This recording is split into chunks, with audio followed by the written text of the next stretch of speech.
Hello and welcome to 15 Days of Festive Fear, day number 3. And I have 2 spooky stories for you today, and the last story comes from the 16th of August 2023. And story number 1 comes from Vicky. I want to start by saying that I've gotten my mum's permission to tell these stories, and most of the ghostly experiences have happened to her rather than me. My mum is very susceptible to the paranormal, and most of our outings are punctuated with her telling me about the people she's seeing. I remember once we were walking through an old market town and she was doing this weird jump walk. I asked her what she was doing and she said, "I'm dodging the chickens, be careful." I looked at her like she was insane, and she suddenly realised that only she could see the bustling market that was happening in the empty area in front of us. The first story happened about 5 years ago. My parents were looking at buying this big old house in the middle of nowhere. We live in England, so when I say old, I mean this house was almost 700 years old, with fireplaces that had sword marks in the stone where knights would sharpen them. We were looking around the house during one of the viewings, and I asked my mum if she felt anything. She said yes. She said she could sense a youngish man following us around the house. We decided to make it less creepy, and for some reason I said, "Why don't we call him Edward?" Mum had told me that this ghost felt friendly, so I was more comfortable naming him. We were in one room and could hear footsteps from the hall. My dad and the owner were downstairs in the kitchen, and there was no one else up there with us. I called out, "Edward, is that you?" Clear as day, Mum and I heard, "Yes, hello?" It sounded like a young man, but the only other men in the house were way out of earshot, and neither of them sounded like that. My mum and I carried on looking around and could hear footsteps following us, but we didn't try to communicate with him again. Later that night, my mum and I decided to look up the history of the house. And when we got all of the information through, we discovered that one of the main owners of the house originally, back when it was first built, was called Edward, and he had died young in the house. It was so weird. My parents didn't buy the house in the end, and I'm kind of glad they didn't. My second story comes with a picture. My mum and I went to Rome, and while we were there, we went to a concert in the Circus Maximus. For those who are unsure of what that is, it was where the Romans used to do their chariot racing for sport in front of spectators, etc. My mum didn't know that the site was used for that, and what happened during the concert still freaks me out to this day. We were quite far back and the crowd was pretty open, so we had plenty of room to move about. All of a sudden, my mum went really pale and she said to me, "They are really angry. They aren't happy at all."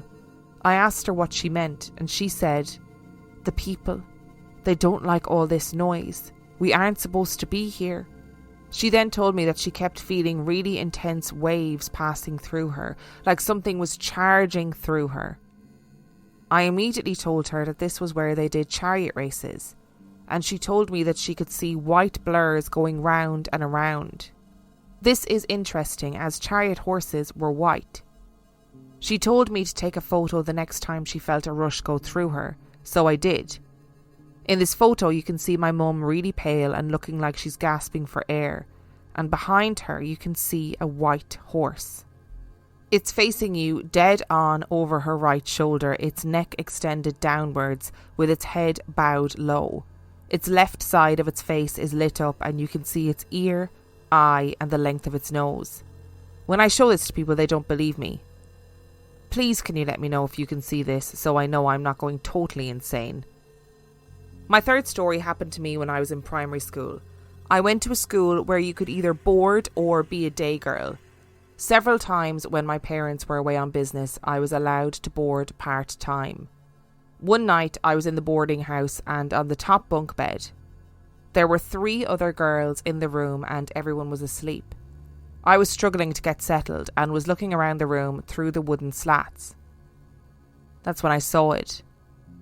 A silver mist, the height of an adult, standing at the foot of a single bed on the other side of the room.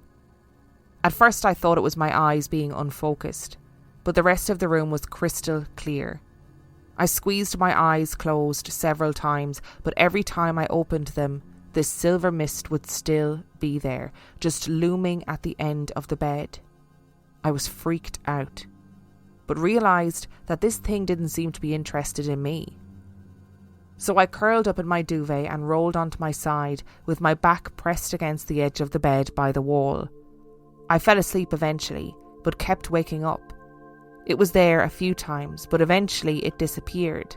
I was probably around 8 or 9 and didn't think to ask my dorm mates if they had seen anything. Maybe it was a trick of the light. But all I know is 20 years later I can still picture the silver mist and that room clearly in my mind. This final story haunts me, but it actually happened to my mum in the 1980s. My mum used to work in a boarding school for, and I quote, troubled young boys. Unfortunately, most of these boys had mental health issues and could be violent to the point that the staff that stayed there had to have double locks on the doors for security. My mum had been given a tower room, decorated in powder blue, and had a vintage feel with lace tablecloths and cream-coloured furniture. After getting back from a date with her boyfriend, now husband, she got back to her room, got ready for bed and settled down for the evening. After being asleep for a while, she woke up with a start, to the sound of her perfume bottle falling to the carpeted floor.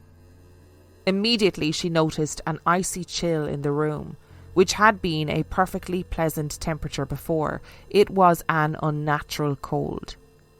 Deciding it was likely a mouse that had accidentally knocked the bottle off, they had a bit of a rodent issue. She closed her eyes and tried to get back to sleep. Then she heard and felt something brushing down the side of her bed, like the sound of clothing rubbing along the duvet and the sheet. Panicked that it was a boy in her room, Mum's eyes flew open and what stood there wasn't a boy. Instead, the perfect outline of a female figure stood gleaming white over her. Mum screamed and screamed. The ghost of the woman continued to stand by the bed. The other staff, hearing the scream and no doubt thinking a boy was attacking my mum, scrambled to get into the room. But they couldn't get in because of all the locks. All the while the ghost woman was still there in the room and my mum was still shouting for help. Finally, a member of staff broke the door down and typically it was at this point that the ghost disappeared. My mum was hysterical, rambling about what she had seen, but the staff knew exactly what she was talking about. It transpired that several decades before, when the building had been a hospital, a nurse had fallen in love with a married doctor. After a passionate affair, the doctor broke it off, leaving the nurse heartbroken. In despair, the nurse made her way up to her room and proceeded to take her own life. She had appeared to many of the previous occupants of that room. It had been decided not to tell my mum before she moved into it so that she wouldn't be too scared to stay. This obviously didn't work. They quickly moved her to a different room and although no more encounters with the nurse occurred, Mum left that job soon after, unable to cope with what had happened. The building is now a series of apartments and I always wonder if the occupants have ever been awoken by the heartbroken nurse who haunts the tower. We are soon moving out of our Kent home to a new place in Herefordshire. This home used to be part of a 12th century monastery, and honestly my biggest worry isn't leaving Kent, it's how I'm going to deal with the ghost monks Mum said she felt during our latest bust up there. Safe to say, I'm a tad scared. Vicky, I love the idea of your mum, dodging, doing a little hop, skip and a jump around the market. And you being like, what are you doing? She's like, I'm dodging the chickens. And then the realisation that nobody else can see the chickens. Ghost chickens. What more do we need from this paranormal world that we live in? Ghost chickens. And how weirdly wonderful is it that the name Edward popped into your head when you're bopping around that 700-year-old house and then you look it up later and find out that there was an Edward. I feel like, Vicky, you've inherited some of your mum's abilities because it is interesting. I mean, I know Edward's a pretty common name, but it is interesting that was the name that popped into your head. That was the name that the voice seemingly responded to in the house. And then that was the name that was attached actually to the house when you looked it up historically. And in regards to the picture that was taken in Italy, I will put the picture up on Facebook, on Instagram and on Patreon so people can have a look at it. It looks to me like a horse. You can see the hair on the mane, I think. Like, I can totally understand why you looked at that and saw horse. I can totally 100% understand that. It looks pretty horse-like to me. Obviously, I'll post it everywhere on the socials. Don't worry, I'm going to make sure that your mum isn't identifiable from the picture. But it's an interesting picture for sure.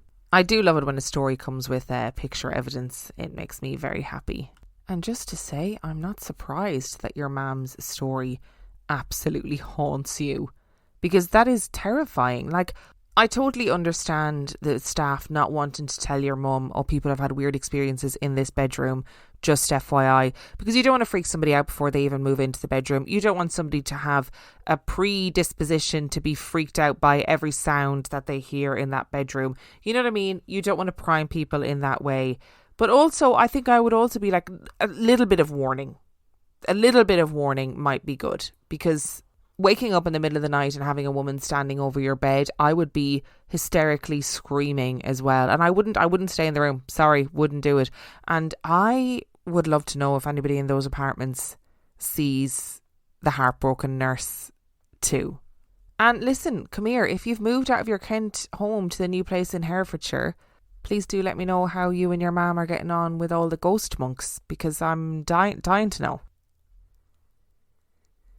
Today's episode is sponsored by BetterHelp. Around this time of year, there's such a huge emphasis on gift giving. And while I love gift giving, I also think it is incredibly important to be able to give to yourself in whatever way you see fit. It might be as simple as allowing yourself to have a luxurious bubble bath, but the holiday season is a great time to start giving back to yourself. And would you believe it, I think the best way to give back to yourself is by going to therapy. You live with yourself every single day, and therapy is a really good way to empower yourself. It is also a really good way to learn positive coping skills and to learn how to set boundaries. And look, like I've said before, it's not just for people who've experienced major trauma. Therapy is beneficial for everybody. If you're thinking of starting therapy, give BetterHelp a try. It's entirely online. It's designed to be convenient, flexible and suited to your schedule, which is incredibly important in 2023 and coming into 2024. All you need to do is fill out a brief questionnaire to get matched with a licensed therapist, and you can switch therapists at any time for no additional charge. It is the season of giving, and I think it's super important that you also recognise that you can give yourself what you need. Visit betterhelp.com/reallifeghoststories today to get 10% off your first month. That's BetterHelp, HELP.com/reallifeghoststories. Customers are rushing to your store. Do you have a point of sale system you can trust, or is it a real POS? You need Shopify for retail. Shopify POS is your command center for your retail store. From accepting payments to managing inventory, Shopify has everything you need to sell in person. With Shopify, you get a powerhouse selling partner that effortlessly unites your in-person and online sales into one source of truth. Track every sale across your business in one place and know exactly what's in stock. Connect with customers in-line and online. Shopify helps you to drive store traffic with plug-and-play tools built for marketing campaigns from TikTok to Instagram and beyond. Get hardware that fits your business. Take payments by smartphone, transform your tablet into a point-of-sale system, or use Shopify's POS Go mobile device for a battle-tested solution. Plus, Shopify's award-winning help is there to support your success every step of the way. Do retail right with Shopify. Sign up for a $1 per month trial period at shopify.com/reallifeghoststories, all lowercase. Go to shopify.com/reallifeghoststories to take your retail business to the next level today. That's shopify.com/reallifeghoststories. Today's episode is brought to you by Factor. The holiday season can be such a jam-packed, busy time. And you might be thinking, how am I going to fit in nutritious, flavourful meals to fuel me on these crazy busy days? Factor is America's #1 ready-to-eat meal delivery service. And they can help you to eat well for breakfast, lunch and dinner by offering chef-prepared, dietitian-approved, ready-to-eat meals delivered straight to your door. Sometimes when life gets too hectic, meal prepping ends up taking a backseat. But with Factor, you can skip the meal planning, the grocery shopping, the chopping, the prepping, the cleaning up, etc. and get Factor's fresh, never frozen meals delivered to your door. They are literally ready in 2 minutes. So all you have to do is heat it up and enjoy. You can choose from over 35 chef-crafted meals every single week. And these meals can be chosen to meet your specific preferences. So whether you are vegan or veggie or you want extra protein, whatever it is, head to factormeals.com/reallifeghoststories50 and use code reallifeghoststories50 to get 50% off. That's code reallifeghoststories50 at factormeals.com/reallifeghoststories50 to get 50% off. And story number 2 comes from Anonymous. I am neurodivergent on the autistic spectrum, and my whole life I've had paranormal experiences, and I think there is a relation there. I am mostly sensitive to energy. I have rarely seen spirits, and this has led me to believe in the paranormal, but I also try and be rational about my experiences. The first time I visited the pathology lab that I work in nowadays, I was a pathology resident, and it was to learn about heart malformations. I was in a room all by myself, but there were people in the lab, just not with me. I had a few specimens of congenital malformations to analyse. The specimens were obtained from actual patients who had an autopsy. I was standing at a high table with my back to the door, and the hearts I needed to study in a tray in front of me. Suddenly I felt that there was someone with me in the room. I turned around and no one was there. As I focused again on the specimens, I felt a tickle on every single hair root in my head, like static. But my hair was in a ponytail, so it couldn't be static, and it was a second basement floor with closed windows, so no drafts. Then I sensed the presence again.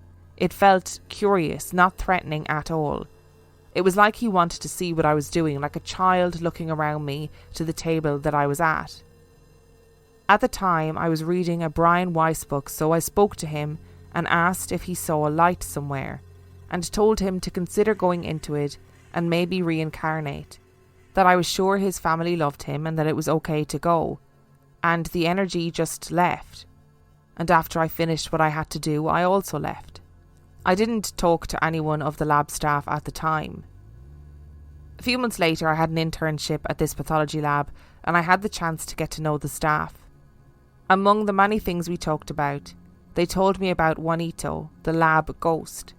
They told me he liked to play pranks on them, like hiding tools, papers and diagnostic materials. They would usually just shout, "Juanito, give me back my tweezers," and the tweezers would reappear in the most obvious place. I told them my experience, and as I described the feeling in my hair, they all knew exactly what I meant. In the years since I started working, the activity we attributed to him mostly stopped, and the occasional paranormal experiences we've had don't feel like Juanito. I think Juanito moved on, so maybe I helped him. So Brian Weiss, for people who don't know, because I didn't know, he is a psychiatrist, I think, who specialises in past life regression and future life progression, and where does the soul go after you die, all those kind of big questions. And look, maybe you did help this little spirit on its way for whatever reason. And I always find it really interesting when people talk about sensing spirits, that they just know, they just intrinsically, instinctively know that it's a man or a woman or a child or an older person or whatever, that vibe is just there. And I do find that really fascinating. And I'm so glad for you, Anonymous, that your story was validated, you know, that the other members of staff were able to go, yeah, we know exactly the feeling that you're talking about, that static feeling in your hair. And maybe it was as simple as that. Maybe it was a static feeling that was letting you know that this energy, this entity, this spirit was around. And I'm glad that when this particular spirit is in a medical lab hiding tools, papers and diagnostic materials, that he listens when people are like, okay, give me back my tweezers, or whatever, put that back, that he actually listens, because that could have serious consequences. Thank you so much for listening to today's episode. Thank you to Vicky and Anonymous for sending in your stories. Remember, the last story came from the 16th of August 2023. And if you would like to send in your story, you can do so by emailing it to reallifeghoststoriespodcast@gmail.com. You can also check out the website reallifeghoststoriespodcast.com. And if you are desperate for some extra content, you can subscribe to the Patreon. That is patreon.com/reallifeghoststories, where for $5 a month or $2 a month, you get access to heaps of extra content, as well as every single main and mini episode completely ad-free. And on that note, I shall see you tomorrow.